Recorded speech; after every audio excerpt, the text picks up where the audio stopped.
apostles of Messiah, and no marvel, for Satan himself is transformed into an angel of light. Therefore, it is no great thing if his ministers also be transformed as the ministers of righteousness, whose end shall be according to their works. 2 Corinthians 11:13 through 15. Satan's ministers often look like and sound like what deceived people think Messiah's ministers should look and sound like. But they preach another Yeshua and proclaim a different gospel. It's up to each individual, including you, to genuinely study the Bible and to prove out what Yeshua and the early apostles taught and practiced.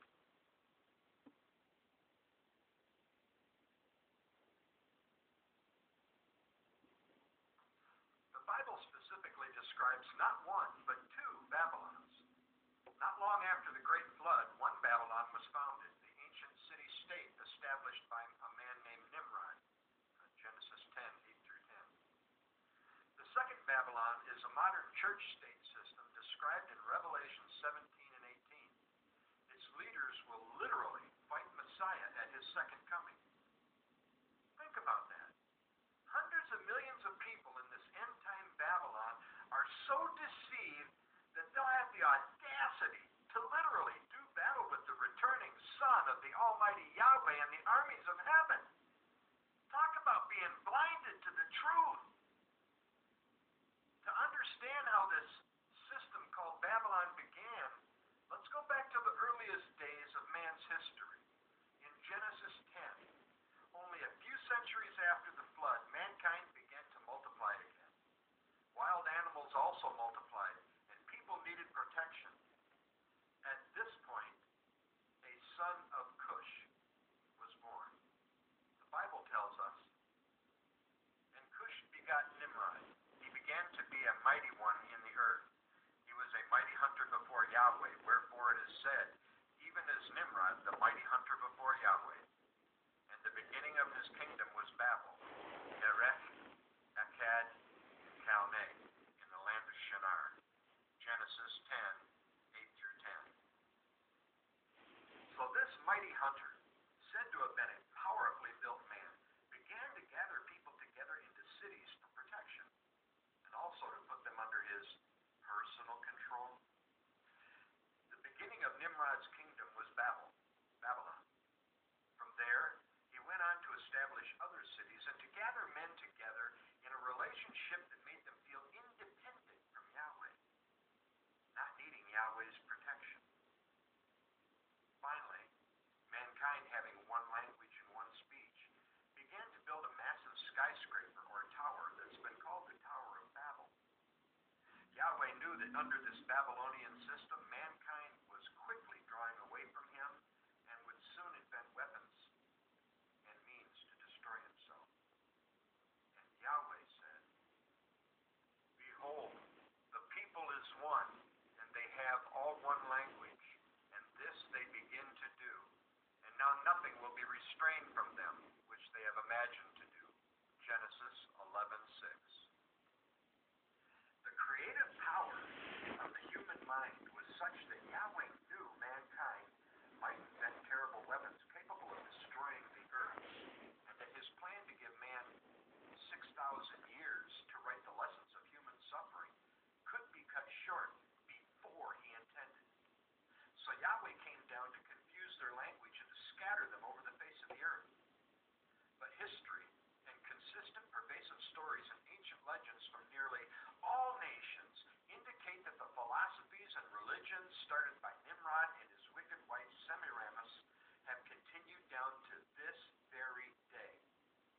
For after Nimrod's death, his wife Semiramis claimed that he was now the sun god. As the respected author Alexander Hislop wrote, the Chaldean mysteries can be traced up to the days of Semiramis, who lived only a few centuries after the flood, and who is known to have impressed upon them the image of her own depraved and polluted mind. That beautiful but abandoned queen of Babylon was not only herself a paragon of unbridled lust and licentiousness, but in the mysteries which she had a chief hand in forming, she was worshipped as Rhea, the great mother of the gods, with such atrocious rites as identified her with Venus, the mother of all impurity, and raised the very city where she had reigned to a bad eminence among the nations as the grand seat at once of idolatry and consecrated prostitution. Thus was this Chaldean queen a fit and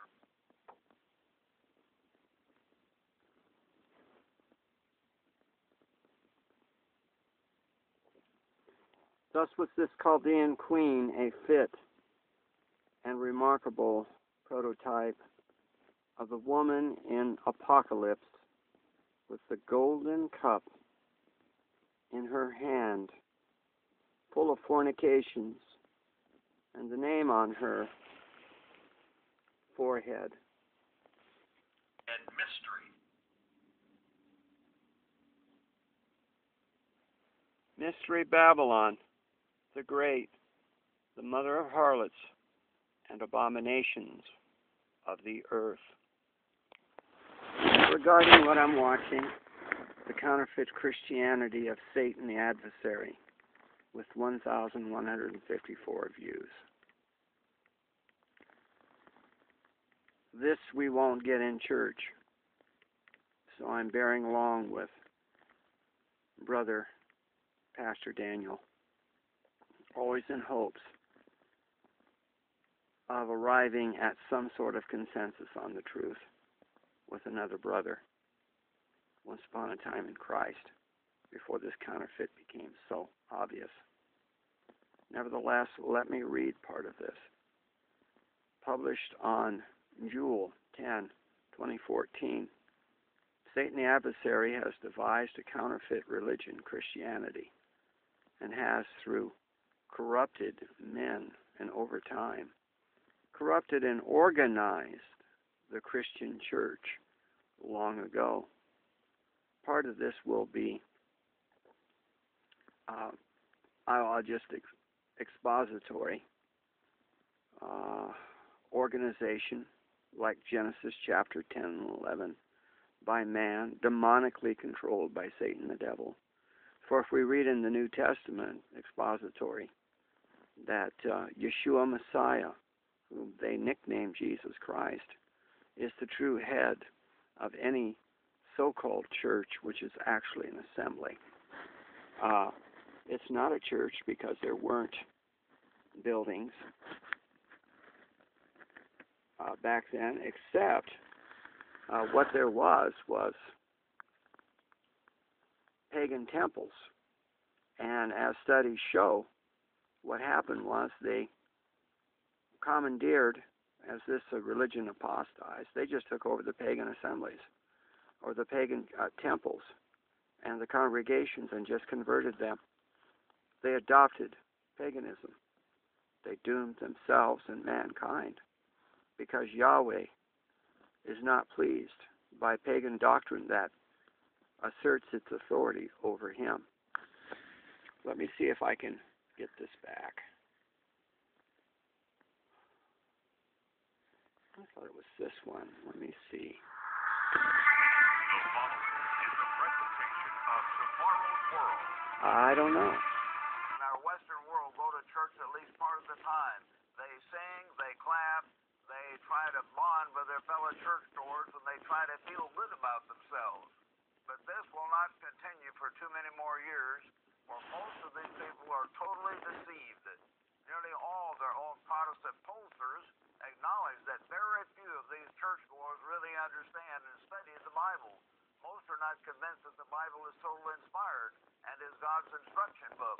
So if their ministers begin to pervert the biblical teachings and teach unbiblical ideas, then these confused people often don't realize what is happening or simply don't even care. But there is a very real Satan the devil. Here is how God describes this powerful spirit being. As we go into this program, I want you to turn to your own Bible if you have one handy. Check up on me. Please don't just believe me. You believe what your Bible actually says. Then it will mean something to you. This is the Word of God. See what the Bible actually says. Turn to Revelation chapter 12. Now this is a Christian version of what we've been studying from a Yahwistic viewpoint, so we'll cast Keep out, that. This is the serpent of Christian old, version. called the devil and Satan, who deceives the whole world. Is that clear? Your Bible says Satan deceives the whole world. He was cast to the earth, and his angels were cast with him. And then, as I'll explain in a moment, a tremendous spirit war begins to break up. When Satan is finally cast out and brought down to this earth in a soon-coming spirit war, all hell is going to break loose.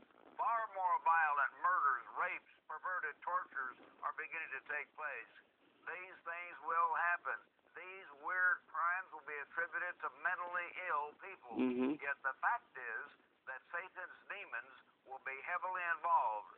These fallen spirits are absolute rebels against God and everything the true God stands for.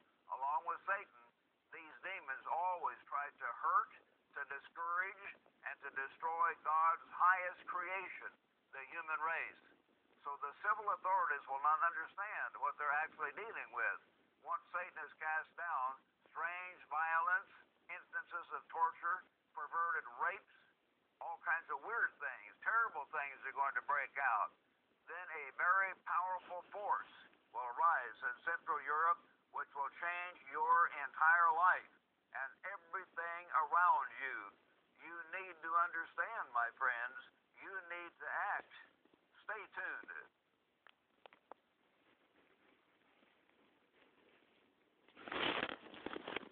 Stephen the Ninth.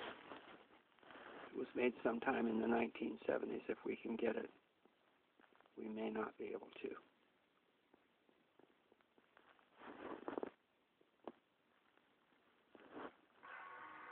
Meyer, Patty, Wilcoxon, Joanne. The reception here is pretty bad.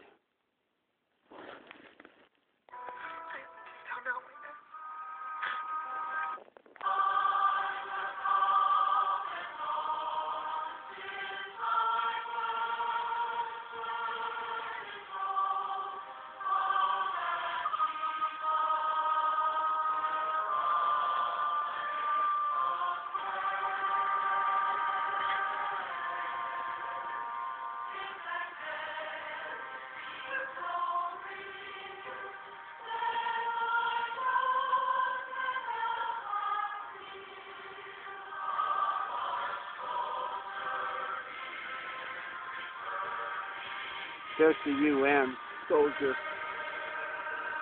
United Nations soldier, or the One World Order soldier. This is like a 1976 movie or something like that. It's very, very interesting. It's a refracted thing of what's going on today, and no rapture.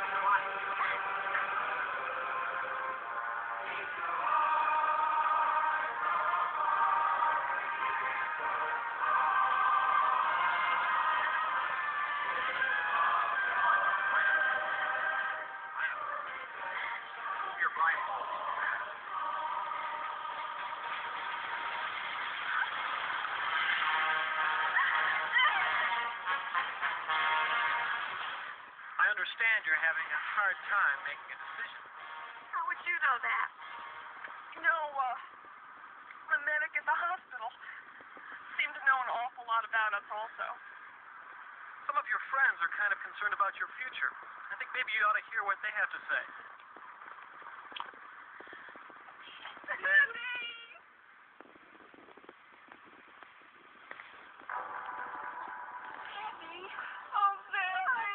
They're beginning to put these inside the hand now. They're chips.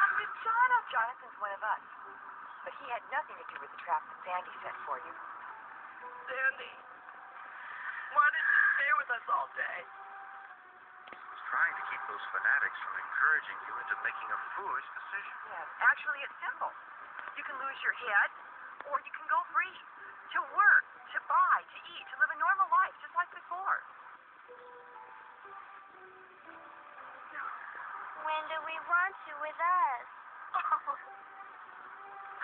Yeah, how logical Satan makes everything seem. You're all liars. You're liars! This is from The Thief in the Night.